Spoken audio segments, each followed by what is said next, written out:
ರಾಜಶ್ಯಾಮಲಾ ದೇವಿ ಹೋಮ ಪ್ರತಿ ಹುಣ್ಣಿಮೆಯಂದು ರಾಜಶ್ಯಾಮಲಾ ಹೋಮವನ್ನ ನಡೆಸಲಾಗುತ್ತದೆ.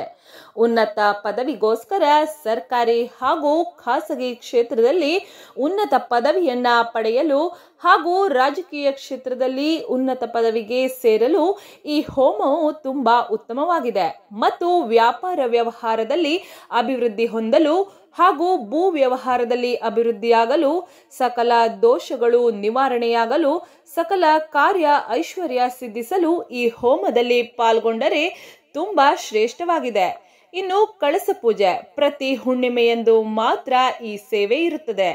ಮದುವೆಯಾಗದೇ ಇರುವವರಿಗೆ ಮಾತ್ರ ಈ ಸೇವೆ ನಡೆಯುತ್ತದೆ. ಕಳಸ ಪೂಜೆ ಮಾಡಿಸುವುದರಿಂದ ಶೀಘ್ರ ಕಂಕಣ ಭಾಗ್ಯ ಕೂಡಿ ಬರುತ್ತದೆ.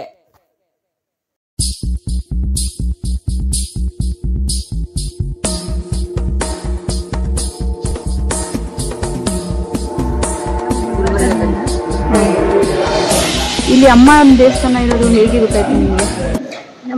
ನಮ್ಮಮ್ಮ ಟೀಚರು, ಅವ್ರದ್ದು ಒಬ್ರು ಸ್ಟಾಫು ಬಂದು ಇದೆಲ್ಲ ತಿಳ್ಕೊಂಡು ಹೋಗಿ ಅವ್ರಿಗೆ ಒಳ್ಳೇದಾಗಿದೆ ಅಂತ ಹೇಳಿದ್ದಾರೆ.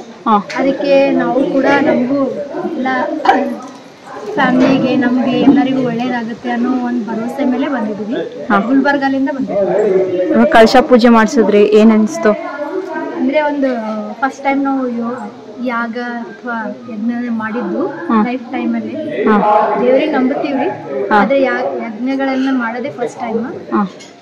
ಏನ್ ವಿಚಾರಕ್ಕೋಸ್ಕರ ಹೋಮ ಕೂತ್ಕೊಂಡ್ರಿ, ಕಳಶ ಪೂಜೆ ಮಾಡಿದ್ರಿ? ಅಂದ್ರೆ ಒಂದು ಮನೆಯಲ್ಲಿ ಶಾಂತಿ ಖುಷಿ ತರಲಿ ಅಂತ. ಆಮೇಲೆ ನಮ್ಮ ಊರಿಗೆ ಇನ್ನೂ ಮದುವೆ ಆಗಿಲ್ಲ, ಕಂಕಣ ಭಾಗ ಒಳ್ಳೇದಾಗುತ್ತೆ ಅಂತ ಅನ್ಕೊಂಡು ಬಂದ್ವಿ. ತಾಯಿ ಆಶೀರ್ವಾದದಿಂದ ಒಳ್ಳೇದಾದ್ರೆ ಸಾಕು. ಕಾರಣನೇ ನಮ್ಮಮ್ಮ ನಾನೀಗೊಮ್ಮ ಬೆಲ್ಲದ ಆರತಿ ಮಾಡಿದ್ದೆ. ನಮಗೆ ತಾಲೂಕು ಅತ್ತಿ ಹೊಟ್ಟೆ ಭಾಳ ನಂಬಿಕೆಯಿಂದ ಭಾಳ ನಂಬಿಕೆ ದೇವತೆ ಅಂದಿರು. ಅದರ ಸಲುವಾಗಿ ನಾವು ನಂಬಿ ಈಗಾದರೂ ಕಳಸ ಪೂಜೆ ಮಾಡಲಿಕ್ಕೆ ಬಂದೆವು. ಆ ದೇವಿ ಏನು ಹೊರಗೆ ಕೊಡ್ತಾವ ಮತ್ತೆ ನಾವು ಹೆಚ್ಚಿಗೆ ಎಲ್ಲ ನಮ್ದು ಕೆಲಸ ಅನ್ಕೊಂಡಿದ್ದೆಲ್ಲ ಗುಲ್ಬರ್ಗ ಜನಕ ಹಿಂದೆ ಹೇಳ್ಕೊಂಡು ಕರ್ಕೊಬರ್ತೀರಾ? ನಂಬಿಕೆ ದೇವತೆ ಅಂತ ನಾವು ನಂಬಿದೆವು. ನಮ್ಮ ಕೆಲಸ ಎಲ್ಲ ಆದ ಅಂದ್ರೆ ನಾವು ಮತ್ತೆ ಗುಲ್ಬರ್ಗ ಮಂದಿ ಎಲ್ಲ ಜನತೆಗೆಲ್ಲ ಭರವಸೆ ಕೊಟ್ಟು ಪ್ರಚಾರ ಮಾಡಿ ಕರ್ಕೊಂಡು ಅಂತ ಹೊಸಕೋಟೆಯಿಂದ ಬರ್ತಿರೋದು. ನಾವು ಇದು 3ನೇ ಬಾರಿ ಬರ್ತಿರೋದು ಅನ್ನಪೂರ್ಣೇಶ್ವರ ದೇವಸ್ಥಾನ. ಆಕ್ಚುಲಿ ಇವತ್ತು ನಾವು ಹೊರನಾಡು ಅನ್ನಪೂರ್ಣೇಶ್ವರಿಗೆ ಹೋಗ್ಬೇಕಾಗಿತ್ತು. ಅಲ್ಲಿ ಮಳೆ ಕಾರಣಾಂತರ ಅನ್ನಪೂರ್ಣೇಶ್ವರಿಗೆ ಮುಗಿಯೋಣ ಅಂತ ಬಂದಿದ್ದೀವಿ. ಇಲ್ಲಿಂದ ಸತ್ಯ ನಮ್ಗೆ ತುಂಬ ಚೆನ್ನಾಗಿ ಹೇಳಿರೋದಕ್ಕೆ ನಾವಿಲ್ಲಿ ಬಂದು ದೇವ್ರ ಕೈ ಮುಗಿಯೋಣ ಅಂತ ಹರಕೆಕಾಯಿ ತಗೊಂಡು 21 ರೌಂಡ್ ಹಾಕಿ ದೇವ್ರಿಗೆ ಸಲ್ಲಿಸಿದ್ದೀರಿ ಹೋಮಕ್ಕೆ. ಇಲ್ಲಿ ಪ್ರಸಾದ ಕೊಡ್ತಿದ್ದಾರೆ, ಸ್ವೀಟ್ ಕೊಡ್ತಿದ್ದಾರೆ, ಅನ್ನ ತುಂಬ ಚೆನ್ನಾಗಿತ್ತು. ಹೊರನಾಡು ಅನ್ನಪೂರ್ಣೇಶ್ವರಿ ಮುಖಾಂತರನೇ ಇಲ್ಲಿನೂ ಪ್ರಸಾದ ನೀಡಿದ್ದಾರೆ. ಈ ಪ್ರಸಾದ ಸೇರ್ತಿದ್ದೀವಿ.